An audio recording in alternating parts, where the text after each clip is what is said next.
మత్తయి సువార్త 26వ అధ్యాయము 14వ వచనాన్ని చదువుకుందాం. అప్పుడు 12 మందిలో నొకడు ఇస్కరియోతు యోధా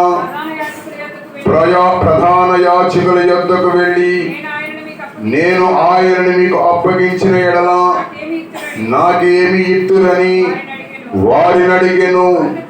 అందుకు వారు 30 వెండి నాణములు తూచి వారికిచ్చిరి. వాడప్పటి నుండి ఆయనను అప్పగించుటకు తగిన సమయమును కనిపెట్టుచుండెను. చాలండి. ప్రభువునందు ప్రియులారా, చదవబడిన లేఖన భాగములో ప్రభువైన యేసుక్రీస్తు ప్రభుల వారి యొక్క 12 మంది శిష్యులలో ఒకడైన ఇస్కరియోతు యోధ అనబడేటటువంటి వాడు మనకు చదువుకున్న లేఖన భాగములో ఆయన మనకు అనబడుచున్న వారై ఉన్నారు.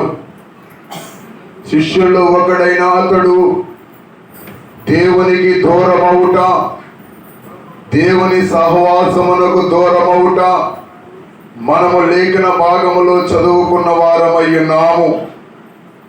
యేసునాథుడు తన సేవ ఆరంభములో, యేసునాథుడు తన జీవిత సేవ ఆరంభములో 33 సంవత్సరాలు ఈ లోకములో ఆయన జీవించితే 30 సంవత్సరాలు ఇహలోక తల్లిదండ్రులైన వారి పనిలో ఉండి చివరి 3.5 సంవత్సరాలు కూడా పరతండ్రి పనిలోనికి ఆయన సిద్ధపడుతున్న సమయమందు ఆయనతో ఉండుటకు గాని, ఆయనతో సహవాసము చేయుటకు గాని 12 మందిని ఆయన పిలుచుకున్న వారై ఉన్నారు.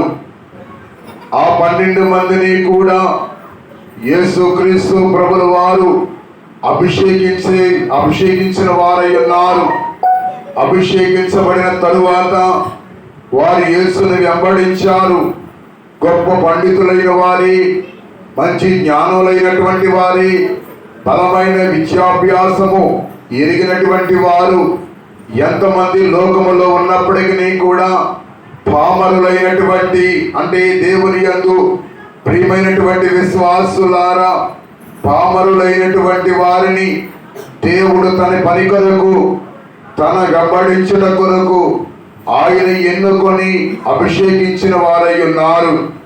కానీ దేవుడు అటువంటి తన సహాయము కొరకై, ఆయన్ని వెంబడించుట కొరకై 12 మంది శిష్యులైనటువంటి వారిని ప్రభువు ఏర్పాటు చేసుకున్నట్లుగా మనము లేఖన భాగములలో చూడగలము. ప్రియులారా, వారికి ఎక్కడ లేని ఆధిక్యత దేవుని దగ్గర వారికి దొరికినది. ప్రియులారా, ఎంత గొప్ప ఆధిక్యత అంటే యేసుతో ఉండుటకు ఎంత గొప్ప ఆధిక్యత, యేసుతో నడువుట ఎంత గొప్ప ఆధిక్యత, యేసునాథునితో సహవాసము చేయుట అది ఎంత ఆధిక్యత, యేసునాథుని ద్వారా ఆశీర్వాదములు అందుకునుట అది ఎంత గొప్ప ఆధిక్యత.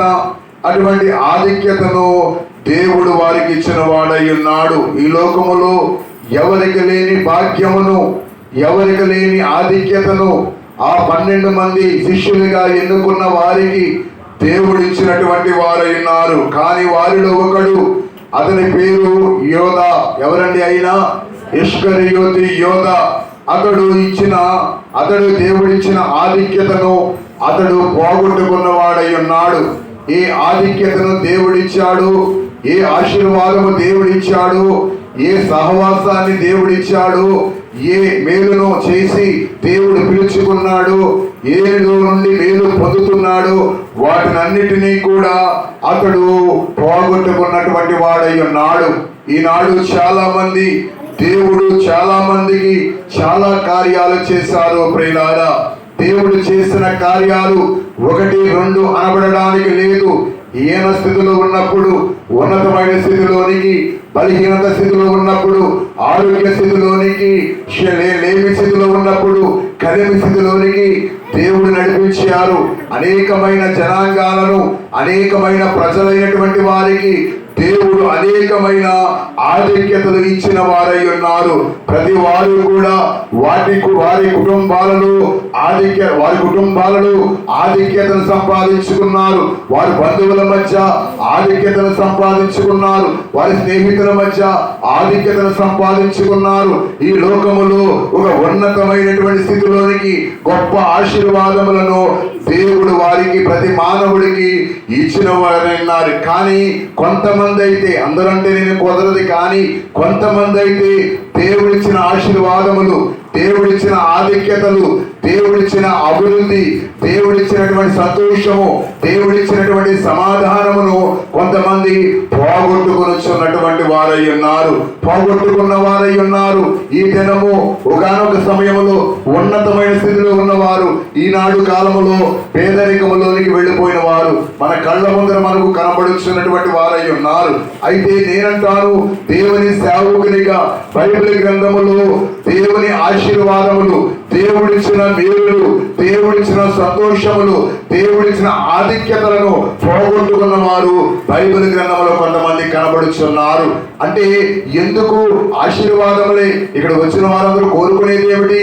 ఆశీర్వాదమే, దేవుడిచ్చే దీవెని, దేవుడి చేసే మేలే, దేవుడిచ్చే ఆధిక్యతను పొందుకోవాలని మనము చూస్తూ ఉంటుంటాము. అయితే దేవుని బిడ్డలారా, దేవుడైతే ఇచ్చేవాడై ఉన్నాడు. దేవుడు ఎవరిని వెనక తీసే దేవుడు కాదండి.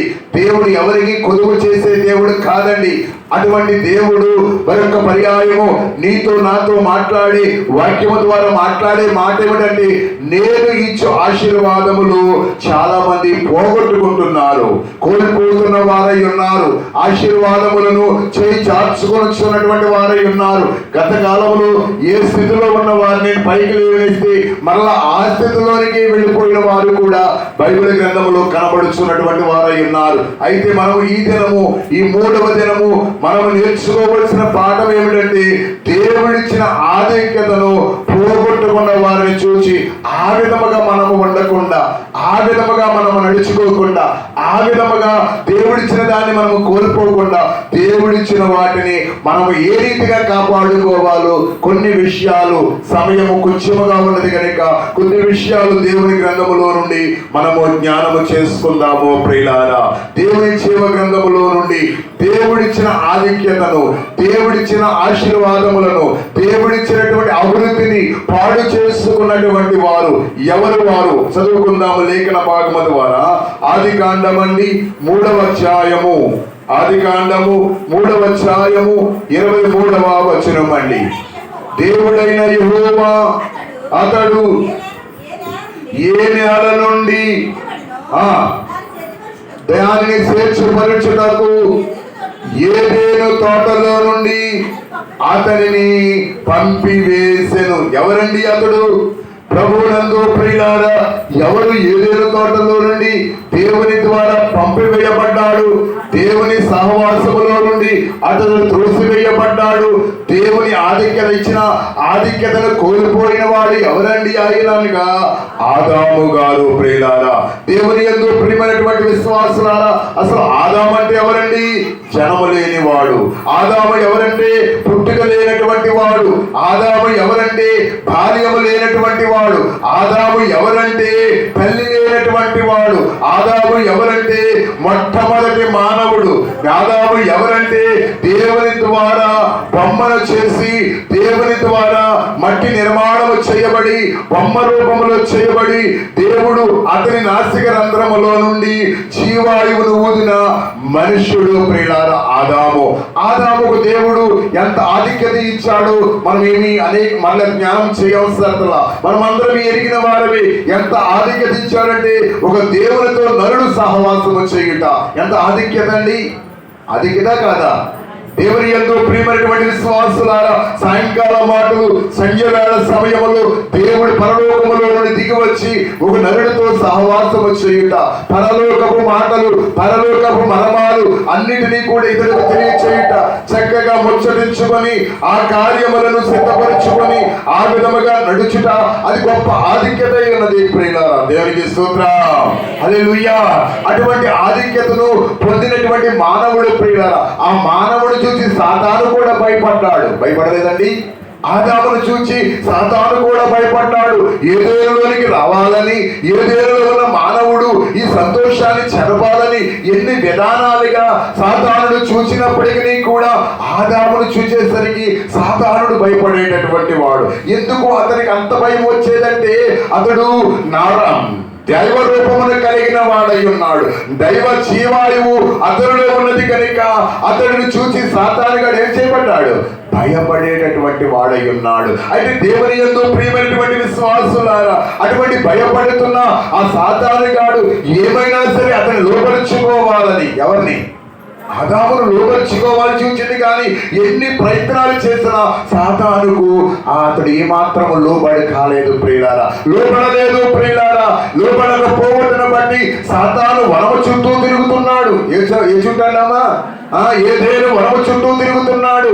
ఏదేను వనము చుట్టూ తిరుగుతున్నా ఆ సాతానుడు ఎప్పుడు దొరుకుతాడా, ఎప్పుడు బ్రింగుదామని చూసినప్పటికీ కూడా అతనిగా ఎప్పుడు సాతానికి దొరకలేదు. నిజమే ప్రియులారా, ఈనాడు చాలా మంది భక్తి పరులైన వారు సాతానికి లోపడకుండా, సాతాను శక్తులకు లోపడకుండా, సాతాను ఏ విధముగా నలపాలని చూసినా, నలగొట్టాలని చూసినప్పటికీ కూడా సాతానికి ఏమాత్రం అవకాశం ఇవ్వకుండా, దేవునికి దూరం అవ్వకుండా, దేవునికి దూరం చేయాలని సాతాను ఎన్నో ప్రయత్నములు చేస్తూ ఉంటుంటాడు. దేవుని కార్యములకు మనుషులు దూరం కాబడాలని సాతానుగాడు అనేకమైన ఉచ్చులు ఉంచుతూ ఉంటుంటాడు, ఎన్నో వలలు వేస్తూ ఉంటుంటాడు. కానీ మానవులు కొంతమంది భక్తి పరులైన వారు, అందరూ అనడం లేదు, అందరూ ఆ విధముగా ఉన్నారు, అందరూ ఈ విధముగా ఉంటారని చెప్పడం లేదు. కొంతమంది మాత్రం కొరకు నేను చెబుతున్నాను. కొంతమంది ఏమైనా సరే నేను నలిగినా నా దేవుడిని నేను విడిచిపెట్టకూడదు, నేను నలిగిపోయినా నా దేవుడిని విడిచిపెట్టకూడదు, నా సన్నిధిని విడిచిపెట్టకూడదు, ఈ శ్రమ వ్రత దినాలని విడిచిపెట్టకూడదని అనేక మంది వారి పనులు చక్కపరుచుకొని సన్నిధికి వచ్చి వేస్తున్నారు. ఇది ధన్యత కాదంటారా? ఈ సహవాసము ద్వారా మనం ఎన్నోసార్లు ఎన్నో పర్యాయములు ఎన్నో ఆశీర్వాదములు మనం సంపాదించుకున్నామా లేదంటారా? అమ్మ చెప్పాలి. సంపాదించుకోగలిగాము కనుక అది పోగొట్టడానికి సాతానుగాడు ప్రయత్నం చేస్తూ ఉంటుంటాడు. అయితే ఒకానొక సమయములు ఆ నరుడు ఒంటరిగా ఉండుట దేవునికి అంగీకారము కాక, ఆ నరుడు ఒంటరిగా ఉండుట దేవునికి ఇష్టము కాక సాటైన సహాయాన్ని దేవుడు ఏర్పాటు చేశాడు. ఎవరండి ఆమె పేరు? అమ్మా. దేవునికి స్తోత్రం. ఆమెలోనే ఉంది, ఆ పేరులోనే ఉంది అమ్మా. ఎవరన్నమ్మా? అవ్వమ్మ. దేవుని యందు ప్రియమైనటువంటి విశ్వాసులారా, అయితే దేవుడు అక్కడ ఉన్నటువంటి ఆ వనములో ఎన్నో జీవ ఫలాలు, జీవ వృక్షాలను ఏర్పాటు చేశాడు. దేవుడు జీవ ఫలాలను, జీవ వృక్షాలను ఏర్పాటు చేశాడు. అన్ని ఏర్పాటు చేసిన దేవుడు ఒక చెట్టు కూడా అక్కడ పెట్టాడు. ఆ చెట్టు ఫలం మీరు తినవద్దన్నాడు. అయితే దేవుని బిడ్డలారా, సాతాను ఎప్పుడైతే స్త్రీ ఆ వనములోనికి వచ్చిందో సాతానుగాడు ఆ వనములో అడుగు పెట్టడం జరిగింది. దేవునికి స్తోత్రం.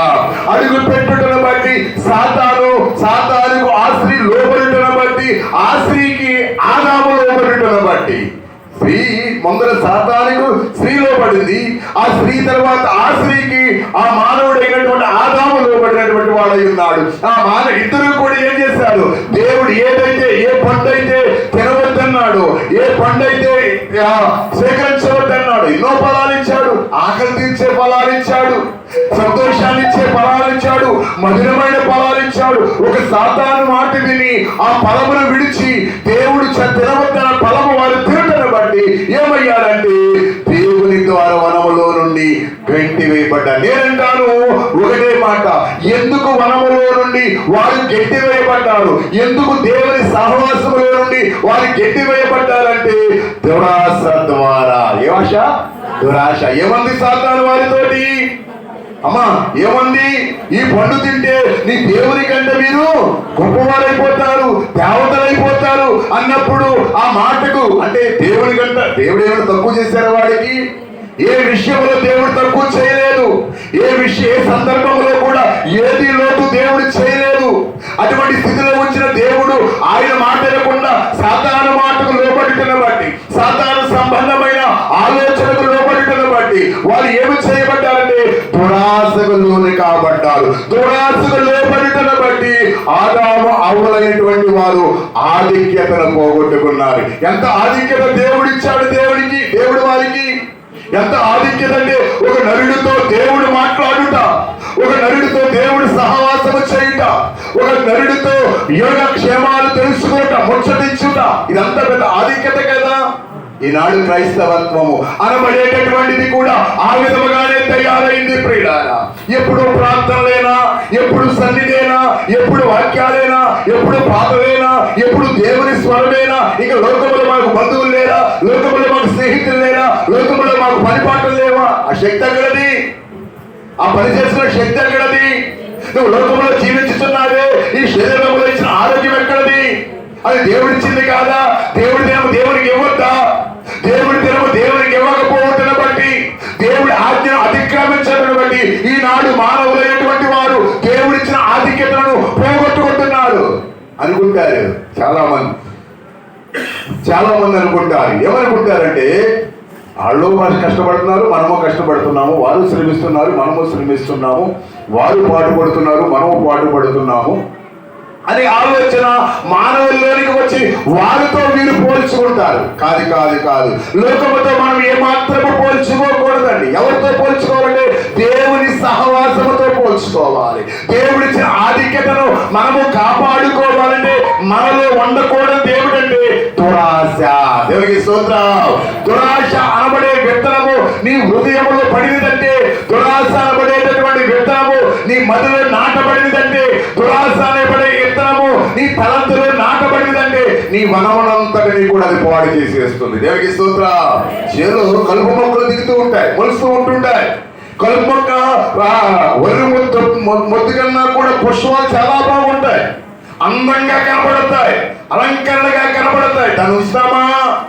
ఉంచాం, పీకేస్తాం. ఎందుకు పీకేస్తారు? ఇది ఈ వరి మొద్దు తినవలసినటువంటి ఆ మందు, ఆ ఎరువంతా ఏం చేస్తుంది? అది లాగేసుకుంటుంది. దీని బలమంతయు అది లాగేసుకొని దాని వరుసను ఏం చేస్తుంది? బలహీనపరుస్తుంది. సాతాను గాడు కూడా అంతేనండి. దేవుని ఎంతో ప్రియమైనటువంటి విశ్వాసులారా, నీ దగ్గర బలం ఉన్నప్పుడు, నీ దగ్గర ఆరోగ్యం ఉన్నప్పుడు, నీ దగ్గర శక్తి ఉన్నప్పుడు, నీ దగ్గర ధనము ఉన్నప్పుడు, నీ దగ్గర ఉన్న ఆధిక్యత అంతటినీ కూడా అతడు లాగి వేసుకుంటాడు. ప్రియులారా, దేవునికి స్తోత్రం. దేవుడిస్తాడు. ఒక్కసారి నిన్ను మట్టి చేసేడు దేవుడు, ఒకసారి నేను దిగాలుగా చేసేడు దేవుడు, ఒక్కసారిగా చేయి విడిచివేయడు దేవుడు.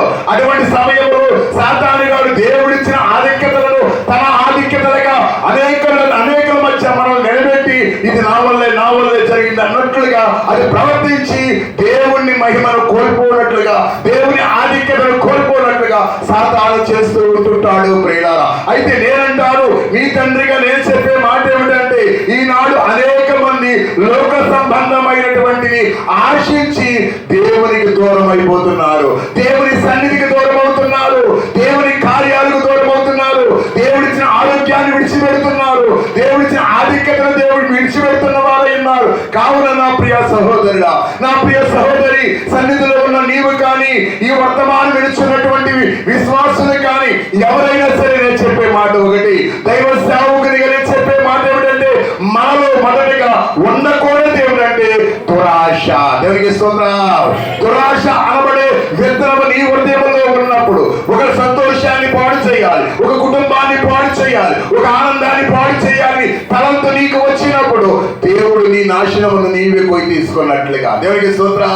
ఈనాడు క్రైస్తవులు చెప్పుకునేవారు అనేక మంది ఆ విధముగా జీవిస్తున్నారు. ఈనాడు క్రైస్తవులు చెప్పుకునేవారు ఆ విధముగా ప్రవర్తిస్తున్న వారై ఉన్నారు. తెలియక చేసిన పాపాన్ని దేవుడు క్షమిస్తాడు, కానీ తెలుసుండి చేసిన పాపాన్ని దేవుడు ఎన్నడూ కూడా క్షమించడండి. అయితే నేనంటాను వాక్య సేవకునిగా, మనలో ఉండకూడదు ఏమిటి అంటే కొన్నిటికి మానవుడు ఆశపడుతున్నాడు. అవి ఏమిటంటే గలతీ పత్రిక 5వ అధ్యాయం 19వ వచనము. మన నోటెడుతో చదవగలము.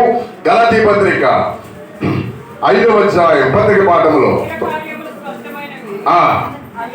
అవేమనగా జారత్వము, అపవిత్రత, కామకత్వము, విగ్రహారాధన, వ్యభిచారము, కలహములు, మత్సరములు, అయ్యా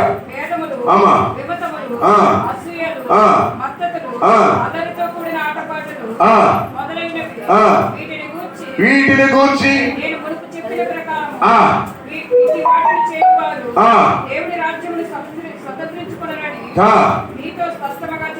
చాలండి. ఇవన్నీ ఏమిటండి?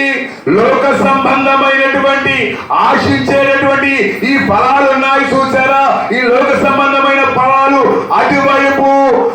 నిర్లక్ష్యం చేయబడకుండా ఉంటే దేవుడిచ్చిన ఆశీర్వాదం అటువైపు చూచి ఇవన్నీ కూడా మానవుడి కొంత సమయం సంతోష పెడతాయండి, కొన్ని దినాలు ఆనందపరుస్తాయండి, కొన్ని దినాలు మనకంట గొప్పవాడు లేనట్లుగా మనల్ని చూపిస్తూ ఉంటుంటాయండి.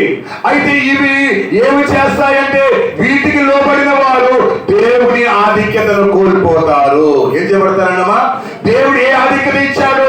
నీ అన్య జనుల మధ్య ఏ ఆధిక్యత ఇచ్చాడు? నీ బంధువుల మధ్య నిన్ను తల ఎత్తునుగా నిలబెట్టాడు. నీ కుటుంబ సభ్యులందరినీ, నీ బిడ్డలైనటువంటి వారిని నీ అన్య జనుల మధ్య కూడా నీ గ్రామంలో ఒక ఉన్నతమైన స్థితిలో నిలబెట్టాడు. అందరూ అనుకోవచ్చుగాక నువ్వైపోయావు, నువ్వు పాడైపోయావు. దేవుడు పాడు చేసే దేవుడు కాడు. దేవుడి నాశనాన్ని కోరుకునే దేవుడు కాదు. తన బిడ్డలైన వారు దుఃఖములో ఉండి, వ్యాధులలో ఉండి, బాధల్లో ఉంటే ఆయన ఇష్టపడే దేవుడు ఏ మాత్రము కాదు ప్రియులారా. అయితే దేవుడు అంటున్న మాట ఏమిటంటే, పరిశుద్ధాత్మ తండ్రి గారు అపోస్తలుడైన పౌలు ద్వారా గలాతీయ సంఘానికి హెచ్చరికగా మాట్లాడుతున్న మాట ఏమిటి అంటే, ఇవన్నీ కూడా మనకు దూరంగా ఉండాలి. అప్పుడు మనము దేవునికి దగ్గరగా ఉండగలము. ఇవన్నీ మన హృదయములో, మన ఆలోచనలు, మన తలంతులు పెట్టుకొని దేవుడా దేవుడా అంటే దేవుడు ఏం చేయగలడు? దేవుడు ఏం చేస్తాడు? వీటి వైపు ఆశపడినటువంటి ఆదాము, అటువైపు ఆశపడినటువంటి అవ్వమును దేవుడు ఏం చేస్తాడు? వనములో నుండి దేవునికి స్తోత్రం. కనుక నా ప్రియ దేవుని సంగమా, ఈనాటి కాలమందు దేవుని మందిరములో దేవుని వర్తమానం వినుచున్న నీవైనా నేనైనా ఇరుగు ఆదాము వలే, ఆదాము ఏ విధముగా, అవ్వము ఏ విధముగా దురాశకు లోబడుటను బట్టి దేవుడిచ్చిన ఆధిక్యతను కోల్పోయారు. అదే విధముగా మనకు ఉన్నది దేవుడు ఇచ్చాడండి. ఇది చాలు. దేవుడు ఏం చేయాలో ఆయన తెలుసు. ఒక విత్తనము ద్వారా ఎంత పంట ఇవ్వాలో ఆయన తెలుసు. ఈ విత్తనము ద్వారా, ఒక మొక్క ద్వారా ఏ అభివృద్ధి ఇవ్వాలో దేవుడికి తెలుసు. దేవుడికి తెలియదు ఏది లేదో ప్రియుల. కొంతమంది అనుకుంటారు ఎప్పుడు ఇలాగే ఉన్నారేంటని. ఇలాగ ఉన్నారన్న బహిరంగ నేత్రంలో కనబడవచ్చు, కానీ దేవుడు మనకు ఆస్తినిచ్చి, ఐశ్వర్యం ఇచ్చి, అందాన్ని ఇచ్చి, ఆరోగ్యం ఇచ్చే దేవుడు ఆయనే. దేవుడికి స్తోత్రం. కోట్ల ఆస్తులు ఉంటున్నాయి, ఆరోగ్యంగా ఉండగలుగుతున్నారా? కోట్ల ఆస్తులు ఉంటున్నాయి, ఆ సంతోషంలో ఉండగలుగుతున్నారా? అనేక బాధలు, అనేక ఇబ్బందులు, అనేక సమస్యలతో ఈనాడు మానవుడు అట్టతట్టులైపోతున్నాడు. అయినను కూడా లోకం వైపే చూస్తున్నాడే తప్ప దేవుని వైపు చూడడం లేదు. కష్టం వచ్చినప్పుడే దేవుడు, వేదన వచ్చినప్పుడే దేవుడు, దుఃఖం వచ్చినప్పుడే దేవుడు. పోన్లే, నా బిడ్డ నా దగ్గర ఏడుస్తూ వచ్చింది కదా, ఇదిగో మనకి ఏది కావాలని దేవుడు ఇస్తే, ఆ దేవుడు ఇచ్చిన దాన్ని మానవుడు ఏం చేస్తున్నాడంటే లోకం వైపు మళ్ళా తిరిగి అది కోల్పోతున్నటువంటి వాడై ఉన్నాడు. తప్పకుండా ఒక దినమందు న్యాయం తీరుస్తాడు దేవుడు. ఒకవేళ అనుకోవచ్చు కాక మనం అనుకోవచ్చు కాక, నాకు ఇంకేమిటి, నాకు ఏం లోటు ఉంది? ఆరోగ్యం ఉంది, సంతోషం ఉంది, చక్కటి ఇల్లు ఉంది, చక్కటి వస్త్రాలు ఉన్నాయి, తినడానికి సమృద్ధమైన ఆహారం ఉంది అనబడే ఆలోచనలో ఉండవచ్చేమో కాక, అమ్మా దేవునికి వ్యతిరేకముగా ఉండుట ద్వారా లోక సంబంధమైనటువంటి దురాశలు మనకు ఆలోచనలు వచ్చినప్పుడు, దురాశ సంబంధమైన క్రియలకు మనము లోబడినప్పుడు, దురాశ సంబంధమైన మనుషుల ద్వారా మనం స్నేహం చేసి దేవుని సన్నిధికి మనం దూరముగా ఉంటే దేవుడిచ్చినవన్నీ మనం వెనక్కి తీసేసుకుంటాడు. అందులో సమస్య లేదు. దేవుడు ఇచ్చేవాడు కాదు, తీసుకునేవాడు కాదని వాక్యం చెబుతుంది. అదే వాక్యం చెబుతుంది, దేవుడు న్యాయము తప్పడు, అన్యాయం చేసేవాడిని ఎవరిని దేవుడు విడిచిపెట్టడు అని వాక్యము చెబుతుంది. కనుక నా ప్రియ సహోదరుడా, నా ప్రియ సహోదరు, భయపడుతున్నావా? కష్టాలని, బాధలని, శ్రమలని భయపడుతున్నావా? ఒక మంచి రోజు దేవుడు నీ కొరకు సిద్ధపరిచాడు. ఒక శ్రేష్టమైన దినము దేవుడు నీ కొరకు సిద్ధపరిచాడు. నిన్ను ఒక వేలతో చూపించిన వారే వారిని 4 వేలతో చూపించడాన్ని గ్రహించలేనటువంటి వారు గ్రహించుకునే దినం ఒకటి ఉంటుంది. ఇలాగా మనము మానవులం కనుక ఈ కష్టాలను బట్టి, ఈ బాధలను బట్టి, ఈ సమస్యలను బట్టి మనం ఏమనుకుంటామంటే, ఈ కష్టం నాకే రావాలా, ఈ బాధలు నాకే రావాలా, ఈ శ్రమలు రాక, అలాగని దేవుడు అనుకుంటే వారు చేసిన పాపాలకు నేనెందుకు ప్రాణం పోయాలి, వారు చేసినటువంటి అపరాధాలకు నేనెందుకు గాయపరచబడాలి, నేనెందుకు శిలువ మరణాన్ని పొందాలని దేవుడు అనుకుంటే పరిస్థితి ఏమిటి? లోకం ఎలా ఉండదు? లోక స్థితిగతులు ఏ విధముగా మారిపోవును? కాబట్టి నా ప్రియ సహోదరుడా, నా ప్రియ సహోదరి, దేవుని వాక్యం వినుచున్న దైవ కుమారుడా, దేవుని కుమార్తె, ఇదిగో వాక్యము నీతో మాట్లాడుతున్న మాట ఏమిటి అంటే, దురాశకు పోకు.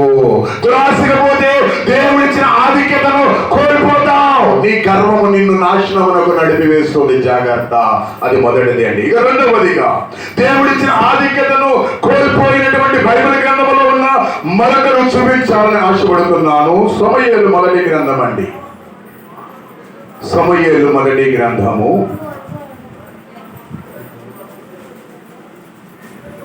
15వ అధ్యాయం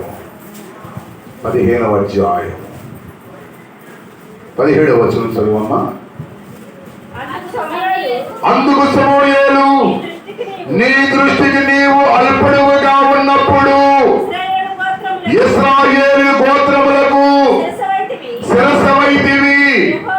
యెహోవా నిన్ను ఇశ్రాయేలు మీద రాజుగా అభిషేకించెను.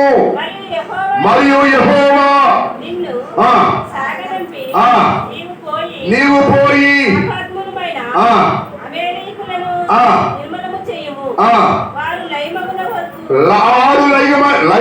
లయమగు వరకు వారితో యుద్ధము చేయమని సెలవీయగా, నీవు ఎందుచేత యెహోవా మాట వినక దోపుడు మీద దోపుడు మీద ఎగబడి ఆయన దృష్టికి కీడు చేసిదివి అనెను. అందుకు సౌలు, ఆ మాట అనవద్దు, నేను యెహోవా మాట విని యెహోవాను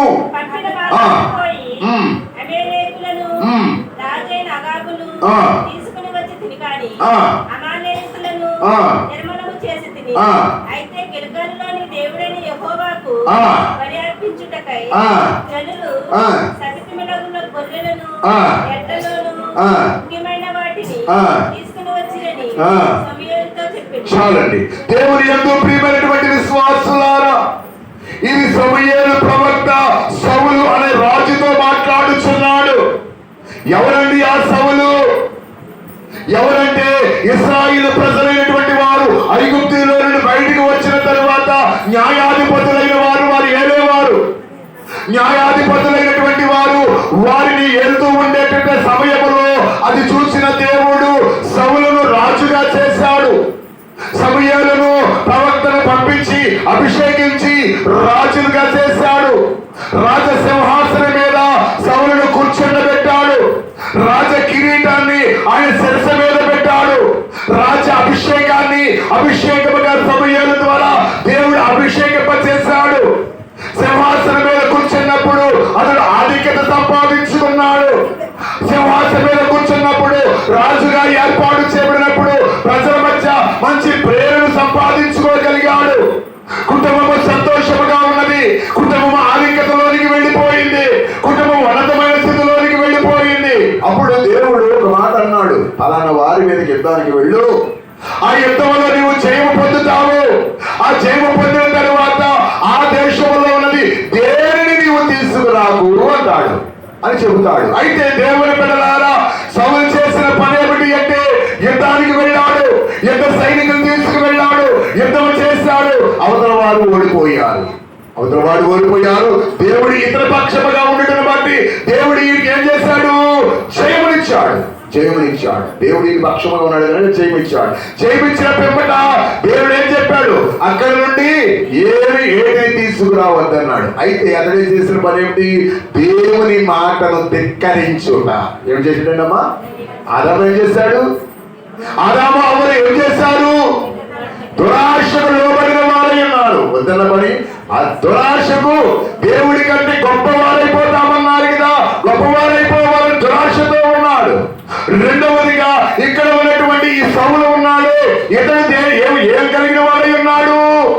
అమ్మా, దేవుని మాటను ధిక్కరించిన మాట, యెహోవా మాటను ధిక్కరించిన వాడై ఉన్నాడు. దేవుడి వేటిని తీసుకురావద్దన్నాడు, దేవుడి వేటిని ముట్టుకోవద్దన్నాడు, దేవుడి ఏటిని వదిలిపెట్టివేయమన్నాడు. వాటన్నిటినీ కూడా తీసుకువచ్చేశాడు. జయమిచ్చిన దేవుడు. ఇక మనిషి ఎవరు అడ్డులేరు కదా, ఎవరు చూస్తున్నారు అనుకున్నాడో ఏమోను, కానీ అతన్ని తీసుకువచ్చేట దేవుడు చూచాడు. దేవుడు మర్చిపోతాడా? మనిషి కళ్ళు కప్పచ్చు కానీ దేవుడి కళ్ళు కప్పగలమా? ఎవరు కప్పలేదు. అయితే దేవుని బిడ్డ అది చూసిన దేవుడు మన ఎంటే సమయాన్ని పంపేశాడు. ఎక్కడికి? అమ్మా, పౌలు గారు కాదు, సౌలు గారి దగ్గరికి. వెంటనే దేవుడు పంపించాడు. పంపించి అక్కడ అన్న మాట ఏమిటంటే, అయ్యా ఎందుకు నీవు దేవుని మాట ధిక్కరించావు, దేవుని మాట ఎందుకు తిరస్కరించావు అంటే అనేమన్నాడు, నా కొరకు కాదట, ఎవరి కొరకు, దేవునికి భరించడానికి అన్నాడు. ఏమన్నాడమ్మా, దేవునికి బలి. అది కోరుకున్నాడా దేవుడు? అది కోరుకున్నాడా? నువ్వు దొంగతనం చేసి దోపిడీ చేసి దేవుడికి చెల్లించే దేని కూడా దేవుడు అంగీకరిస్తాడా? అంగీకరించడు. నీ కష్టములు, నీ కష్టపడే నీ ప్రతిఫలములు దేవుడు నీకు ఏదిచ్చాడు ఆ భాగమే దేవుడు అడిగాడు. 10వ భాగం. దాని భాష ఏమిటంటే 10వ భాగం. నువ్వు ఏ పని చేసుకుంటున్నావు, ఏ వ్యాపారం చేసుకుంటున్నావు, ఏ వృత్తి చేసుకుంటున్నావు, అందులో నువ్వు కష్టపడిన దాంట్లో దేవుడిచ్చిన ఆపదములో 10వ భాగం మాత్రమే నా దగ్గర తీసుకురమ్మన్నాడు, సన్నిధికి తీసుకురమ్మన్నాడు. దేవుడు తప్ప దొంగిలించింది కానీ, దేవుడు చేయవద్దని చేసి కానీ, దేవుని మాట ధిక్కరించి కానీ తీసుకొచ్చి దాన్ని గైకొంటారంటారా? ఏ మాత్రము గైకొనడు ప్రియులారా. కనుక నా ప్రియ సహోదరుడా, ప్రియ సహోదరి, వారు సంబంధించినటువంటి ఆస్తి కానీ, ధనాన్ని కానీ, బంగారాన్ని కానీ, వెండిని కానీ, పశువులు కానీ, ఒంటెలు కానీ వేటిని తీసుకురావద్దంటే యుద్ధమైన తర్వాత, జయము పొందిన తర్వాత దేవునికి కోపము రగులినట్లుగా దేవుని మాటను ధిక్కరించి వాటిని అతడు తీసుకువచ్చి వేశాడు. దేవునికి స్తోత్రం. సమయంతో మాట్లాడుతున్నాడు సౌలు, నీవి అన్నీ కూడా దేవునికి ఇవ్వడానికి, దేవునికి బలి ఇవ్వడానికే తప్ప నాకు కాదంటున్నాడు. కానీ అక్కడ సమయంలో అన్న మాట ఏమిటంటే, నీవు దేవుని మాటను ధిక్కరించినవి కనుక ఈ సింహాసనం మీద నుండి నీవు దిగిపోవలసిందే. అంటే ఎంత ఆధిక్యత దేవుడు ఇచ్చాడండి సౌలుకు, ఎంత ఆధిక్యత కుటుంబానికి ఇచ్చాడు దేవుడు. సౌలు కుటుంబానికి దేవుడు ఉన్నతమైన సింహాసనం మీద మంచి కిరీటాన్ని ధరింపజేశాడు. మంచి రాజవస్త్రాలను అతను ధరించి కట్టుకోగలిగాడే. అతని ఆజ్ఞ ద్వారా అనేక మందిని ఏలిన వాడై ఉన్నాడే. అటువంటి ఆధిక్యతను అతడు కోల్పోయినటువంటి వాడై ఉన్నాడు. ప్రియులారా, దేవునికి స్తోత్రం. దేవునికి విరోధంగా ధనానికి ఆశపడుట ద్వారా సౌలు ఆధిక్యతను కోల్పోయిన వాడై ఉన్నాడు. దేవునికి స్తోత్రం. మనకు దేవుడు ఇచ్చింది మనము కాపాడుకోవాలి. దేవుడు నీకేమిచ్చాడు అది నువ్వు కాపాడుకోవాలి. దేవుడు నీకు ఆరోగ్యం ఇచ్చాడు, ఆ ఆరోగ్యాన్ని కాపాడుకోవాలి. దేవుడు మంచి గృహాన్ని ఇచ్చాడు, ఆ గృహాన్ని కాపాడుకోవాలి. దేవుడు మంచి కుటుంబాన్ని ఇచ్చాడు, ఆ కుటుంబాన్ని కాపాడుకోవాలి. దేవుడు నీకు మంచి జ్ఞానాన్ని ఇచ్చాడు, ఆ జ్ఞానాన్ని నీవు కాపాడుకోవాలి. దేవుడు నీకు వాక్యం చదివే శక్తిని ఇచ్చాడు, అది నీవు కాపాడుకోవాలి. పాట పాడే స్వరాన్ని ఇచ్చాడు, అది నీవు కాపాడుకోవాలి. దేవుడు స్తుతించే సమయాన్ని ఇచ్చాడు, అటువంటి ఆయుష్ని ఇచ్చాడు, అది నీవు కాపాడుకోవాలి. ఇందులో ఏటులో నీవు నిర్లక్ష్యం చేసిన దేవుణ్ణి ఆధిక్యతను తగ్గించేస్తాడు. నా ఇష్టం అంటే నా ఆరోగ్యం అంటే కుదరదు, నా ఇష్టం నా జ్ఞానం అంటే కుదరదు, నేను సంపాదించుకున్న నా దేవునికి ఏమవసరం అంటే కుదరదు. దేవుడు ఏది ఇచ్చాడో అందులో దేవుడికి నువ్వు లోటు చేసినప్పుడు తప్పక దేవుడికి లోటు అనే ద్వారం తెరిచేస్తాడు. ఈ వార్త ఎంతమంది వినుచున్నా, ఎంతమంది లైవ్ ద్వారా వీక్షించుచున్నప్పటికీ కూడా దేవుడు చెప్పే మాట ఒకటే, దేవునికి ఇచ్చినన్ను నాకు ఇచ్చినన్ను శోధించండి అన్నాడు. నీ దేవుడి దగ్గర నువ్వు దొంగిలించేస్తావు, దేవుడి దృష్టిలో దొంగైపోతావు. దేవుడు మాత్రం నీకు ఆయన ఇచ్చేయాలి పట్ల. దేవుని దగ్గర నిర్లక్ష్యం పనిచేస్తే తీర్పు దినమందు నువ్వు తల వంచక తప్పదు ప్రియులారా. కాబట్టి నా ప్రియ దేవుని సంగమా, దేవుడి ఏర్పాటులో ఉన్నటువంటి బైబిల్ గ్రంథంలో ఉన్నటువంటి భక్తులను ప్రవర్తనను నేను మీకు చూపిస్తున్నాను. దేవుడిచ్చిన ఆధిక్యతను కోల్పోయిన వాడు సౌలు. ఆ సింహాసనాన్ని ఇశ్రాయేలు ప్రజలైనటువంటి వారికి మొదటి రాజు సౌలండి. అంతవరకు న్యాయాధిపతులైన వారు ఏదేవారు, ఆ న్యాయాధిపతులు కాదని సౌలును, ఎందుకంటే అతడు మంచి ప్రార్థనాపరుడు, మంచి విధానము కలిగినవాడు, మంచి యుద్ధాన్ని తెలిసినవాడు. దేవుడు అతన్ని ఆధిక్యత ఇచ్చాడు. ఆ ఆధిక్యతను అతడు కోల్పోయాడు. ఆ తక్షణమే దావీదు రాజసింహాసనం మీద దేవుడు కూర్చుండబెట్టాడు. దేవుని యందు ప్రియమైనటువంటి విశ్వాసులారా, నీ స్థితి ఎలాగ ఉన్నా, నీ పరిస్థితి ఎలాగ ఉన్నా, లోకము దృష్టిలో నీ స్థితి హీనముగా కనపడవచ్చు కాక, లోకము దృష్టిలో ఉన్న నీ స్థితి బలహీనతగా కనపడవచ్చు కాక, కానీ దేవుని దృష్టిలో మనమందరము సమానులే. దేవునికి స్తోత్రం. హల్లెలూయా. ఎంచి చూడు, దేవుని కార్యము ఎంచి చూడు. దేవుని కార్యము నువ్వు ఎంచి చూసినప్పుడు దేవుడు ఇస్తూనే ఉంటాడు. దేవునికి స్తోత్రం. ఇవ్వడానికి ఆయన హస్తము కొంచెం కాలేదండి. ఆయన హస్తము బాహు వంటిది, అంటే వారు ఆయన హస్తము నీకు ఏది కావాలో అది ఇవ్వడానికి సిద్ధముగా ఉన్నది. అయితే ఆయన మాటను నీవు తిరస్కరించినప్పుడు, ఆయన చేయవద్దన్నది నీవు చేసినప్పుడు, ఆయన ఆజ్ఞను నువ్వు తిరస్కరించినప్పుడు తప్పకుండా ఇదిగో సౌలు ఏ విధముగానైతే తిరస్కరించుటను బట్టి అతడు ఆధిక్యతను కోల్పోయాడు. మరలా కుటుంబం హీన స్థితిలోనికి వెళ్ళిపోయింది, మరలా యథాస్థితిలోనికి వెళ్ళిపోయింది. అమ్మా జాగ్రత్త. దేవుని దగ్గర మన ఆటలు సాగవు. మనిషి దగ్గర సాగినట్లుగా దేవుని దగ్గర మన ఆటలు సాగవు. సాగుతాయి అనుకుంటున్నావేమో. దేవుడు ఎక్కడో ఉంటాను, నేను ఎక్కడ ఉన్నాను అనుకుంటున్నావేమో. నన్ను ఎవరు చూడడం లేదు అనుకుంటున్నావేమో. భర్తకు చాటుకోకుండా భార్య, భార్యకు చాటుకోకుండా భర్త, తల్లిదండ్రులకు చాటుకోకుండా బిడ్డలకు చాటుకోకుండా తల్లిదండ్రులు, మేము చేస్తుంది ఎవరు చూడడం లేదు అనుకుంటున్నావేమో. రహస్యమందున్న నీ తండ్రి ప్రతి మనిషిని ఆయన చూస్తూనే ఉన్నాడు. ఆయన కను దృష్టి లోకమంతయు సంచరించుచున్నది. దేవునికి స్తోత్రం. కావున నా ప్రియ సహోదరుడా, నా ప్రియ సహోదరి, ఈ 3వ దిన శిలువ ధ్యానాల శిలువ దగ్గరికి వచ్చిన దేవుని కుమారుడా, దేవుని కుమార్తె, దేవుడిచ్చిన ఆధిక్యతను నువ్వు కోల్పోకు. నువ్వు కోల్పోవడం లేదని నేను అనుకుంటున్నాను. ఎందుకంటే ఆయన పిలిచాడు, రండి నా శిలువ దగ్గరకు. శిలువ దగ్గరికి వచ్చిన వార్త నశించుతున్న వారికి వెళితనము కానీ రక్షించబడిన నీకు దేవుని శక్తి అయినదని గ్రహించదని వచ్చావు. ఎంత శక్తి కూర్చోలేని స్థితిలో నీవు ఉన్నా, నీ శరీరంలో కూర్చోడానికి నీకు సహకరించకపోయినప్పటికీ నీవు దేవుని దగ్గరికి వచ్చావు. ఎన్ని పనులు ఉన్నా ఆ పనులన్నింటినీ త్వరగా చేసుకొని దేవుని సమయం దేవునికి ఇవ్వాలని దేవుని మందిరంలోకి వచ్చావు. దోషమే. అయితే దేవుడు వచ్చిన వారిని, ఎవరిని ఆయన విడిచిపెట్టే దేవుడు ఏమాత్రమో కాదు ప్రియులారా. వచ్చిన వారికి తప్పక ప్రతిఫలం ఇస్తాడు. దేవునికి స్తోత్రం. మనం ఈ దినం నేర్చుకోవాల్సిన పాఠం 1, దురాశకు పోవుటను బట్టి ఆధిక్యతను కోల్పోతాము. 2, దేవుని మాట వినకపోవటను బట్టి మన ఆధిక్యతలన్నిటినీ కోల్పోతాము. ఇదిగో కోల్పోయాడు సౌలు రాజు. అమ్మా జాగ్రత్త. ఇక 3వదిగా చూపించి ముగించి వేస్తాను. రాజుల 2వ గ్రంథం అండి. రాజుల 2వ గ్రంథము 5వ అధ్యాయము 26వ వచనం అండి. 5:26. అంతటా ఎలీషా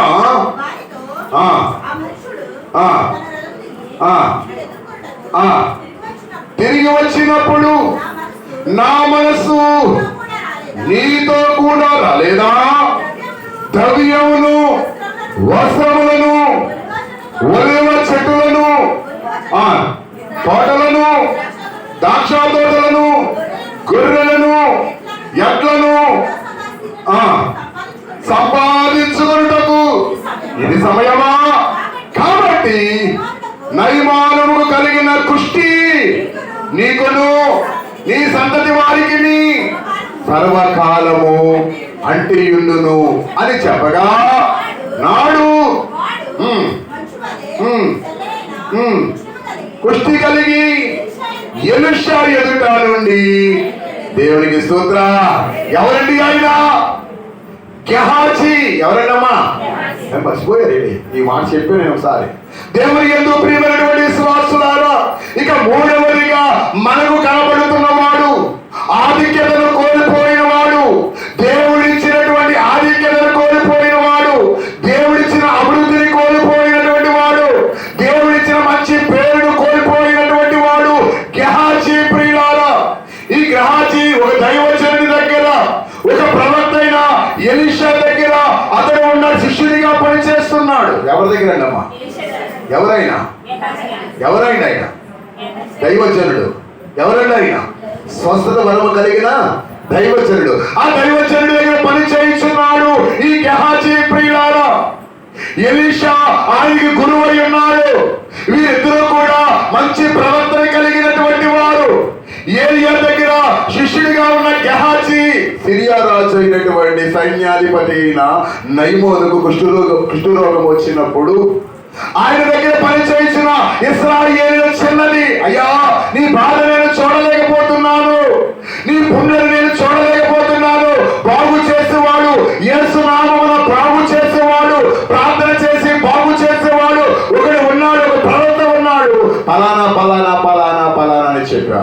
చెప్పినప్పుడు వచ్చాడు. వచ్చినప్పుడు ఆయన గుమ్మంకాయ ఉండి పిలిపించాడు. పిలిపిస్తే బయటకు వచ్చాడా? రాలేదు.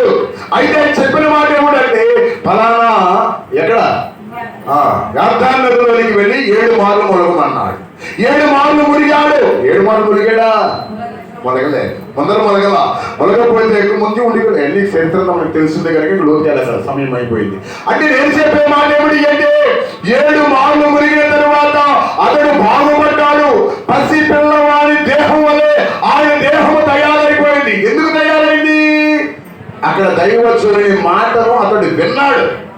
ఓసారి వినకపోయినా పోలే మునుగండయ్యా, నిన్ను మునిగితే ఏమవుతున్నప్పుడు మునుగుట ద్వారా అతనికి ఏం కలిగింది? ఆరోగ్యం వచ్చింది. అయితే నా దేవుని బిడ్డలారా, నా దేవుని సన్నిధిలో ఉన్న విశ్వాస సమూహములారా, ఇదిగో దేవుడు చెబుతున్న మాట ఏమిటి అంటే దైవజనుడి మాట అతడు విన్నాడు కనుక అతడు బాగుపడ్డాడు. బాగుపడిన ఆనందంలో అతడు తీసుకొచ్చిన ధనము, బంగారము, ఆస్తులు, ఐశ్వర్యాలు, తోటలు ఎన్నిటినీ కూడా తీసుకొచ్చి ఎలీషా దగ్గర తీసుకొస్తే ఆయన ఏమన్నాడు? నీవు తీసుకొచ్చిన నాకేది అవసరం లేదన్నాడు. అయితే బ్రతిమాలాడు, తీసుకోమని ప్రతిమాలినప్పుడు ఆయన తీసుకోకపోవడాన్ని బట్టి అతను తిరిగి వెళ్ళిపోతున్న సమయంలో మార్గ మధ్యలో వెళ్ళేసరికి ఈ పరుగు అడ్డద్వారం వెళ్ళాడు. ఎవడో గురువు దగ్గర ఉన్న శిష్యుడు గెహాజీ. దేవునికి స్తోత్రం. వెళ్ళి అయ్యా మీతో గురువు మాట్లాడడానికి మొహమాట పడుతున్నాడు, మనసు మార్చుకున్నాడు, మీరు తీసుకొచ్చి ఇచ్చేయమన్నారంటే మహా సంతోషంగా అతడు ఏముంది ఎవరిగా తెచ్చాడు, ఇచ్చేసాడు. అయితే ఈడు ఇంటికి దాచేసుకున్నాడు. ఏం చేశాడంటే అమ్మా ఇంటికి దాచేసుకున్నాడు. వచ్చేసాడు మామూలుగా నుంచున్నాడు. అప్పుడు అంటాడు ఆ మాటలు మనం చదువుకుంటాం. అయితే దేవుని యందు ప్రియమైనటువంటి విశ్వాసులారా, ఇక్కడ అతను చేసిన పనేమిటి? గెహాజీ చేసిన పనేమిటి? ఎందుకు ఆధిక్యతను కోల్పోయిన వాడై ఉన్నాడు? దేవుని దగ్గర శిష్యర్గము చేసిన ఇతడు కూడా ధనాపేక్షకు లోబడిన వాడై ఉన్నాడు. దేవునికి స్తోత్రం. దేనికండమ్మా? ధనాపేక్షకు. అంత సొమ్ము ఏం చేసుకుంటాం? ఎన్నాళ్ళు ఇక్కడ పనిచేస్తే అంత సొమ్ము వస్తుంది అన్నట్లుగా ధనాపేక్షకు లోబడినటువంటి వాడై ఉండి ఆ శిష్యుడు అనగా గురువు చేయవద్దన్న పని చేసిన ద్వారా ఆధిక్యతను కోల్పోయి అదే గురువు నోట ద్వారా వచ్చిన శాపానికి అతని కుటుంబము అర్థమైపోయింది. అమ్మా ఎంత ఆధిక్యత ఉండేది ఒక గురువు దగ్గర. మా గురుగారు ఉన్నారు, జాన్సన్ జాసవయ్య గారు. మా గురువు గారి దగ్గర నేను ఉన్నప్పుడు పక్కన వచ్చిన భాషలు కూడా నన్ను ప్రేమిస్తాను. ఎందుకంటే నా పక్కన ఉన్నాడు ఎవరైనా గురువు నా గురువు కనుక అదే ఆధిక్యతను మనం సంపాదించుకోవాలే తప్ప పోగొట్టుకోకూడదు. ఆ విధంగా అతను పోగొట్టుకున్న వాడైనాడు. ఈనాడు అనేక మంది కూడా దేవుడిచ్చిన ఆధిక్యతలను, దేవుడిచ్చిన ఆరోగ్యములను, దేవుడిచ్చినటువంటి సంపదలను చేతులారా పోగొట్టుకుంటున్నారు. ఎందుకంటే ధనాపేక్షకు లోకానికి లోపడిన వారై ఉండి దేవునికి దూరం అవుతున్న బట్టి ఆ విధమైనటువంటి విధానాలను దేవుడిచ్చినవన్నీ కోల్పోతున్న వారై ఉన్నారు. కానీ కదొద్దు, మనకు ఏది కావాలంటే దేవుడిచ్చిన ఆధిక్యత మనం కాపాడుకుందాం. ఎలా కాపాడుకోగలమంటే ఏ కుటుంబాన్ని ఇచ్చాడో ఆ కుటుంబం అంతా దేవుని స్మరించండి. ఏ ఆరోగ్యం ఇచ్చి నీకు స్వరం ఇచ్చాడో ఆ స్వరంతో దేవుని పాటలు పాడండి, దేవుని మాటలు మాట్లాడండి. నీకు ఇచ్చాడే జ్ఞానము, ఆ జ్ఞానము ద్వారా నీ సంఘ అభివృద్ధికి ఇంకా నీ అనేకమైన ఆత్మ వసించిపోతున్నాయి. ఆత్మ రక్షించడానికి దేవుని కొరకు వాడబడండి. అంత మాత్రమే కాదు ప్రియులారా, దేవునికి ఇచ్చి దేవుని కనపరచండి. ఆయన దొంగిలించి ఆయన ఇమ్మని పదవ భాగం పక్కన పెట్టి ఆయనకి ఇవ్వకుండా ఉండుతున్న బట్టి దేవుడు ఎలా మనకి ఇవ్వగలడు? నా గురువు ఏమెత్తాడులే, నెలకు కోత ఎత్తాడు, అన్నం పెడతాడు, వస్త్రాలు ఇస్తాడు అనుకుని అతడు ఏం చేస్తాడు? అతని దగ్గరికి వెళ్ళి అలా దొంగలు కాకండి. దేవుడిని దొంగిలించినప్పుడు ఇదిగో దైవజనుడి దగ్గర, దైవ సేవకుడి దగ్గర అతడు దొంగిలించిన విధానాన్ని బట్టి అతడు ఏం కాబడ్డాడు? ఏ రోగి అయితే ఇక్కడికి వచ్చి బాగుపడ్డాడు ఆ రోగి యొక్క వ్యాధి ఇతనికి వ్యాప్తి చెందింది. జాగ్రత్త! దేవుడిచ్చిన సంతోషాన్ని పాడు చేసుకోకండి, దేవుడిచ్చిన కుటుంబాన్ని పాడు చేసుకోకండి, దేవుడిచ్చిన ఆరోగ్యాన్ని పాడు చేసుకోకండి. దేవుని పక్షముగా నీవు నిలబడినప్పుడు దేవుడు నీ పక్షముగా నిలబడతాడు. దేవునికి వ్యతిరేకముగా, ఆయన మాటకు వ్యతిరేకముగా, ఆయన ఆజ్ఞకు వ్యతిరేకముగా నీవు ఉన్నప్పుడు దేవుడు న్యాయమూర్తి. ఎంత ప్రేమమయుడు, అంత న్యాయమూర్తి మన దేవుడు. ప్రేగాల అంత న్యాయమూర్తి. కనుక దేవుని సన్నిధిలో ఉన్న దేవుని బిడ్డలారా, 12 మందిలో శిష్యుడైనటువంటి ఇష్కరియోతు యోధ అందరికంటే ఆధిక్యత దేవుడు అతనికి ఇచ్చాడు. కానీ ఆ ఆధిక్యతను అతడు కోల్పోయాడు, దేవునికి దూరమయ్యాడు. ధనాపేక్ష కలిగినటువంటి వాడై ఉండి ఎక్కడ లోటు చేశాడా దేవుడు? ఏదైనా కొనుగోలు చేశాడా దేవుడు? ఏదైనా తగ్గించాడా దేవుడి 12 మందిలో? లేదే. అన్ని సమృద్ధిగా సమభావంలో ఇచ్చేవాడే కానీ ధనానికి లోబడి, ధనాశకు లోబడి దేవునికి వ్యతిరేకమైన కార్యము చేసి దేవుని అమ్మివేసుకునేటటువంటి స్థితిలోనికి వెళ్ళి దేవునికి దూరం అయ్యాడు. అతడిగా ఉరి వేసుకుని చనిపోయే స్థితి అతనికి వచ్చేసింది. జాగ్రత్త, దేవుడు గొప్పవాడమ్మా, దేవుడు బలమైన వాడు, దేవుడు న్యాయమూర్తి అయిన దేవుడు. కనుక దేవుడు అంటున్నాడు, ఈ పాఠము ద్వారా మనం నేర్చుకోవాల్సింది ఏంటంటే ఈ 3 భాగాలు. 1 దురాశ, 2 ధనాపేక్ష, 3 దేవుని శిష్యులకు వ్యతిరేకముగా ఉండుట. ఈ 3 కూడా మన దగ్గర నుండి తీసివేసినప్పుడు దేవునికి మనము సమీపముగా ఉంటాము. దేవుని ఆశీర్వాదములు, దేవుడిచ్చిన వాక్యాలను మనం కాపాడుకోగలుగుతాం. అట్టి ఆశీర్వాదములు ప్రభు సన్నిధిలో ఉన్న మనందరికీ ప్రభు మెండుగా అనుగ్రహింపచేయబడును గాక. ఆమేన్.